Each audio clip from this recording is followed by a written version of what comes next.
So today we're gonna make beer. This is something we've never done before, so we're gonna give it a shot. We're gonna be using the Brooklyn Brewery Everyday IPA kit. There's quite a bit of steps, but we are gonna go through everyone as quickly as we possibly can. So let's give it a shot.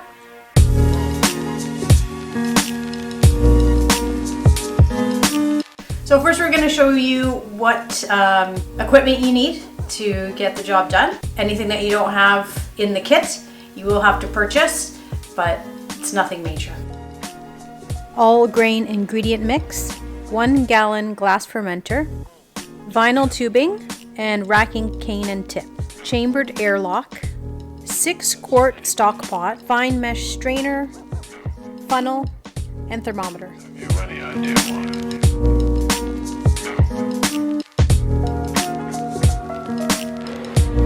First step is the mash. In this step, we're going to be extracting all the sugars, color, and the flavors that we possibly can from the grain. We're going to heat 2.5 quarts or 2.4 liters of water to 160 degrees. We're going to use the thermometer that comes with the kit. Then we're going to add the grain. This part is called mashing in. Okay, so temperature's right. Now we're going to add the mash, or we're going to mash in as it's called.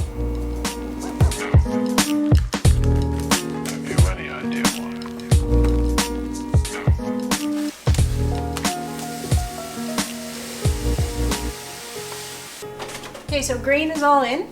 Now we're going to stir it gently with a spoon or a spatula. It has the same kind of consistency as oatmeal, as you can see. So now that the grain's in, the temperature is going to drop probably about 10 degrees, so to around 150. That's okay, that's normal. We're going to use a thermometer again to try and maintain heat. Should be at around 144, between 144 and 152 degrees Fahrenheit. And we're looking at doing this for an hour. So you can turn the stove on and off however you need it to maintain that temperature. Stirring every 10 minutes.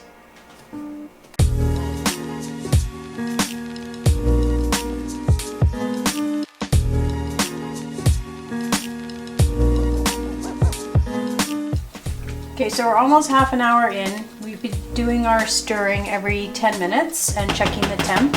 One thing you're gonna notice is there are little hot spots. So when you are taking the temperature, it's a good idea to move it around to a couple different places because you might get different readings. Once you notice that the temperature is going above 144 to 152, just turn the burner off and just let it cool down on its own. And then once you see it coming back up again or going back down, just adjust it as you need to on and off.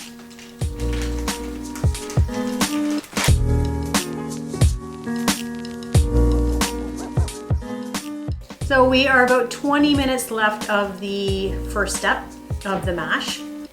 So now we're going to get ready for step 2, which is called the sparge. In this step we have to heat another pot of water, about 4 quarts of water, to roughly 170 degrees Fahrenheit. So I have that set up already. We're going to get it going now. So by the time this is done mashing, we'll be ready to go. So we got less than 10 minutes to go. I'm going to give it a final stir. We'll check our second batch of water, and then we'll get prepared for the strain. So for the next step, if you have ever brewed coffee before, you will already have a general idea of what this next step is. It's called a sparge. What it does is we have to pour this hot water over the grains, and that will draw out all the sugars that we created during the mash.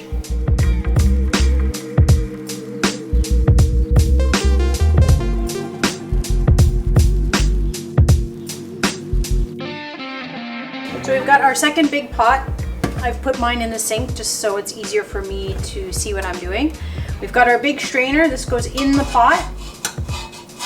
So again, if you've ever brewed coffee before, it's very similar to that. Think of the grains as the coffee grinds, and then this is our filter.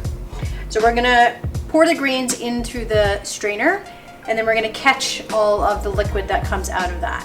That liquid is called the wort. and that is basically what's going to be our beer.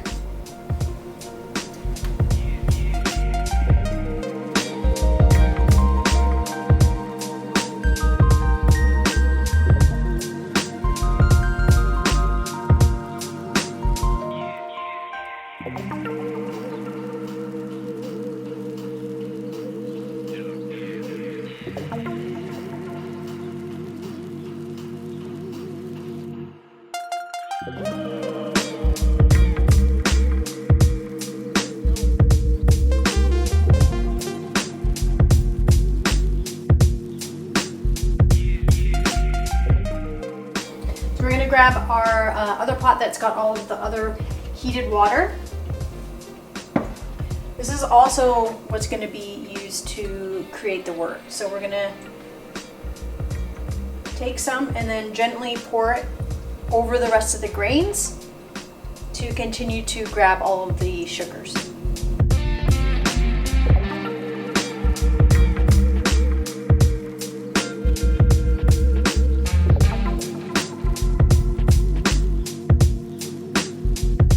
Alright, so that's all done. Now what we're going to do is we're going to take a cup or two of the wort and we're actually going to strain the grains with that.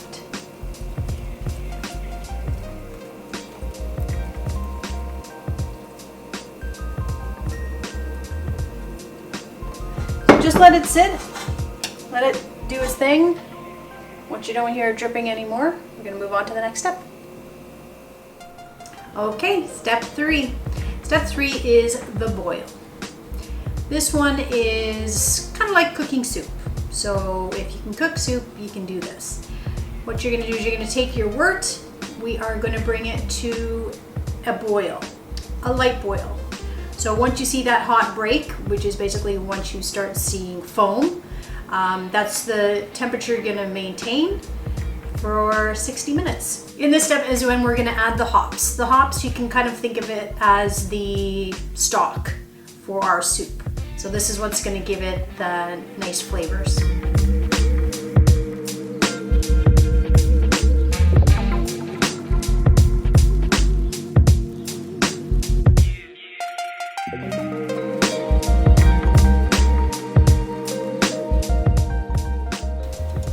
Okay, so we've got the hot break, which is otherwise known as a rolling boil. So we're going to add the hops. These are the Cascade hops.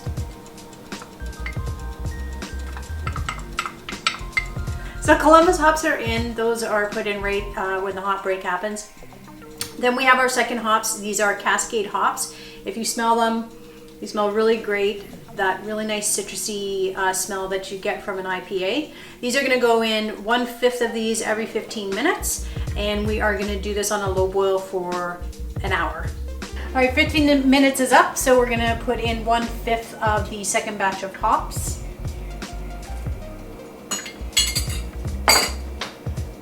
I've got it at a nice low boil right now, perfect.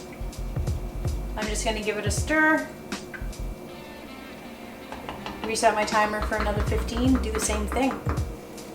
So last batch of hops is going in. We'll give it a stir.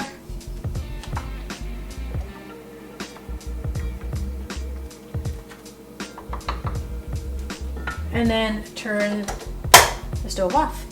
Now the next step is to prepare the ice bath.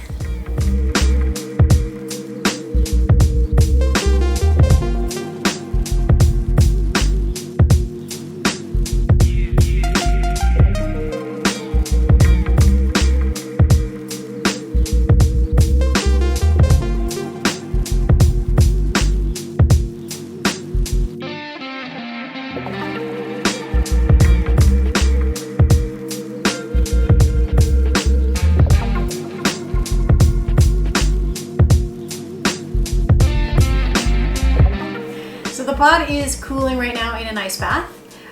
We are looking at getting it down to a temperature of 70 degrees Fahrenheit. Once that's done, we are going to switch it over here to the 1 gallon jug. And into one of the most important steps, which is fermentation. This is where alcohol actually gets formed to make our amazing beer. So while our beer is cooling down, we're going to just prepare a small bowl with some of the sanitizing solution that we got in the pack. Don't use all of it because we're going to need some of that for when we do end up bottling.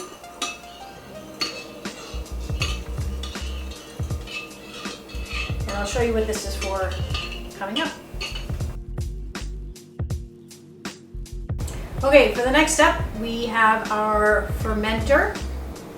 We've got a small strainer, funnel, cap for the jug, tubing, a small piece of cheesecloth. This is our sterilizing solution, and just a small measuring cup. All right, so funnel goes in the top of the fermenter. This cheesecloth is going to catch any of the sediment that might be still in the wort. And then we're gonna grab the wort from the cooling bath.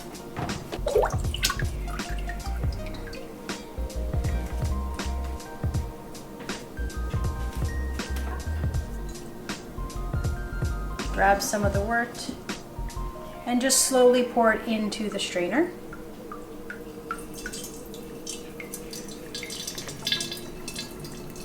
So we will be adding yeast to this, and yeast needs oxygen. So while the strainer is catching any of the sediment, it's also aerating the wort to help ferment better.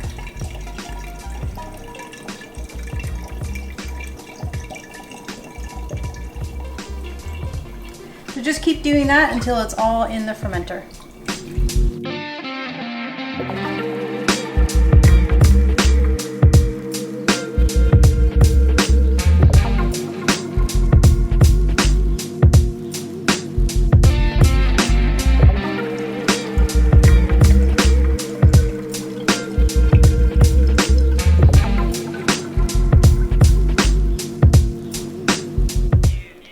So we do need enough liquid to come up just above the 1 gallon. So any gap we're gonna close with filtered water. I'm still gonna put it through the strainer just for aeration.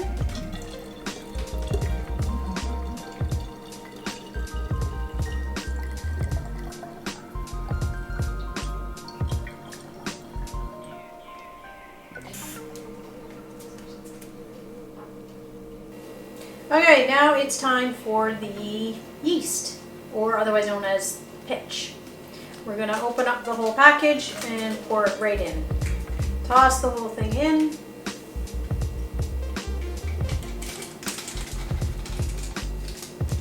Okay, so top goes on.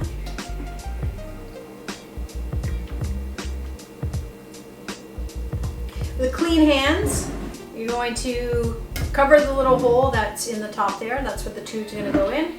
You're going to pick up the whole fermenter and give it a good shake. So we've got to get that yeast activated by shaking it up really, really well.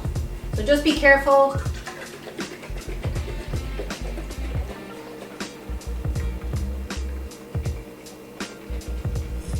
All right, so next step, we're going to put the tube about 1 inch in through the stopper here. So just kind of so you can just see it poking through. This tube is going to sit in our bowl. This is the sanitized solution that we had done earlier. So what this does is this will capture the CO2 and the tube allows it to escape from the fermenter. This is what's called a blow-off tube. So we're going to put this in a cool, dark place to sit for about 2 to 3 days. During that time, we're going to see a lot of bubbling. That should subside in about 2 to 3 days. So once it does that, then we can take it out of our dark place and begin the bottling from there. So I've chosen my inner cupboard here. It's clean, it's dry, gives me opportunities to take a look at it and make sure it's doing what it needs to do.